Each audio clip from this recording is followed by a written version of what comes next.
நான் யார் கூட எமோஷ்னலாக பாண்டியன் யார் கூட நான் நினைப்பேன். கடைசியில் பார்த்தா என்னையவே ஃபீல் பண்ண வச்சிட்டிங்க. ரொம்ப எமோஷ்னல் ஆகிட்டீங்க.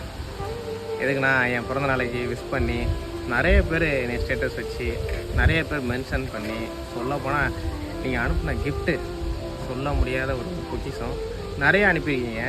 நான் சும்மா அதை இருந்தேன். திடீர்னு கொரியர் ஆஃபீஸ்லேருந்து ஃபோன் வருது, உங்களுக்கு கிஃப்ட் வந்திருக்கு இந்த ஊரில் அந்த ஊர்லேருந்து. இந்த ஊர்னால் மதுரை, பெங்களூரு, சென்னை, சென்னையில் விழுப்புரம், இந்த மாதிரி இந்த 4 ஏரியாவிலேருந்து நிறைய கிஃப்ட் வந்திருக்கு. பிரித்து பார்த்தா இந்த சட்டை, கூலிங் கிளாஸு, வாட்ச்சு, ப்ராஸ்லெட்டு. உங்கள் அன்பு மட்டும் போதும். ஆனால் இவ்வளோ எனக்கு அன்பு காட்டிங்க நான் நினைக்கல. எல்லாருக்கும் ரொம்ப நன்றி. நான் ஏதோ கடமைக்கு வீடியோ போடுறேன், நீங்கள் கடமைக்கு ஏதோ லைக் பண்ணுறீங்க, கமெண்ட் பண்ணுறீங்கன்னு நினச்சேன். சும்மா சொல்கிறீங்கன்னு நினச்சேன். சும்மா நீங்கள் நல்லா பண்ணுறீங்கன்னு நினச்சேன். கிடைச்ச நீங்கள் உண்மையாகவே அன்பு காட்டிட்டீங்க. எனக்கு ரொம்ப என்ன சொல்கிறதுனே தெரில. திருப்பி இதுக்கு நான் என்ன பண்ண போகிறேன்னு தெரியல. அன்புக்கு ரொம்ப நன்றி.